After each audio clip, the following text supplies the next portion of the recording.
ನಮಸ್ಕಾರ ಸ್ನೇಹಿತರೆ, ಎಲ್ಲ ಚೆನ್ನಾಗಿದ್ದೀರಾ ಅಂತ ಭಾವಿಸ್ತೀನಿ. ಹೋಳಿ ಚೆನ್ನಾಗಿ ಸೆಲೆಬ್ರೇಟ್ ಮಾಡಿದ್ರಿ ಅಂತಲೂ ಭಾವಿಸ್ತೀನಿ.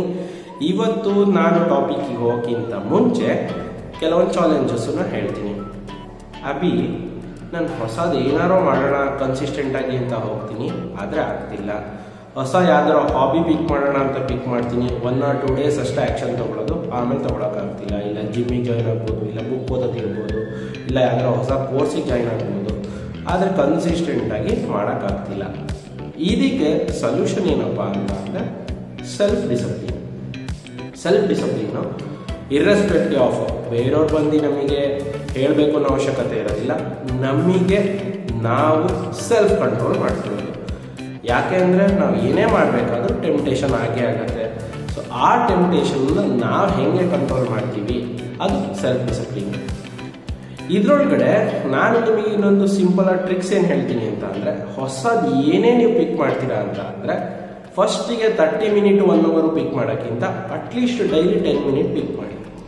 ಈಗ ಅದನ್ನ ಒಂದೇ ಟೈಮಿಗೆ ಪಿಕ್ ಮಾಡಬೇಕು. ಎಕ್ಸಾಂಪಲ್ ಏನಪ್ಪ ಅಂದರೆ, ಬೆಳಗ್ಗೆ 7 ಗಂಟೆಗೆ ನೀವು ಅದನ್ನು ಟಾಸ್ಕ್ ಮಾಡಬೇಕು ಅಂತ ಅಂದ್ಕೊಂಡ್ರೆ ಡೈಲಿ 7 ಗಂಟೆಗೆ ಅದೇ ಟೈಮಿಗೆ ಆ ಟಾಸ್ಕನ್ನು ಮಾಡಬೇಕು. ಇಲ್ಲ ಸಂಜೆ 5 ಗಂಟೆಗೆ ಮಾಡ್ತೀನಿ ಅಂತ ಅಂದ್ಕೊಂಡ್ರೆ ಅದೇ ಟಾಸ್ಕನ್ನು ಸಂಜೆ 5 ಗಂಟೆಗೆ ಮಾಡಬೇಕು.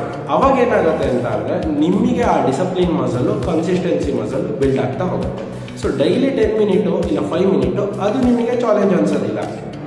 ಅದನ್ನು ನೀವು ಕ್ರಮೇಣ ಅಳವಡಿಸ್ಕೊಂತ ಹೋದರೆ ನಿಮಗೆ ಬಿಗರ್ ಟಾಸ್ಕ್ ಮಾಡೋದಕ್ಕೆ ಕಾಂಪ್ಲೆಕ್ಸಿಟಿ ಆಗೋದಿಲ್ಲ. ಸೊ ಹೋಪ್ ಈ ವಿಡಿಯೋ ನಿಮಗೆ ಇಷ್ಟ ಆಯಿತು ಅಂತ ಭಾವಿಸ್ತೀನಿ. ಆಮೇಲೆ ಇನ್ನೊಂದೇನಪ್ಪ ಅಂತ ಅಂದರೆ, ಡಿಸಿಪ್ಲಿನ್ಡ್ ಆಗಿ ಕನ್ಸಿಸ್ಟೆಂಟಾಗಿ ನಾವು ಆ್ಯಕ್ಷನ್ ತೊಗೊಳ್ಬೇಕಾದ್ರೆ some time things may don't work out. Example ಈಗ ನನ್ನ ಕೇಸಲ್ಲೇ ತೊಗೊಳ್ಳೋಣ. ನಾನು ಕನ್ಸಿಸ್ಟೆಂಟಾಗಿ ವಿಡಿಯೋಗಳು ಹಾಕ್ತಾ ಇದ್ದೆ. ಲಾಸ್ಟ್ 2 ದಿನದಿಂದ ನನಗೆ ಹಾಕೋಕ್ಕಾಗಲಿಲ್ಲ, because of some personal reasons. ಹಾಕೋಕ್ಕಾಗಲಿಲ್ಲ ಅಂತೇಳಿ ನಾನು ಸುಮ್ಮನೆ ಮತ್ತೆ ತಲೆ ಮೇಲೆ ಕೈ ಇಟ್ಕೊಂಡು ಕೂಡಲಿಲ್ಲ. ಇವತ್ತು ಮತ್ತೆ ನಾನು ಶುರು ಮಾಡಿದೆ ನನ್ನ ಕೆಲಸನ. ಸೊ ಅದೇ ಥರನೇ ನಾನು ನಿಮಗೇನು ಹೇಳೋದು ಅಂತಂದರೆ, ಯಾವುದೇ ಟಾಸ್ಕ್ ಆಗಲಿ ನೀವು ಮಧ್ಯದಲ್ಲಿ 1 day ಮಿಸ್ ಆಯಿತು, 2 day ಮಿಸ್ ಆಯಿತು ದಟ್ಸ್ ಫೈನ್.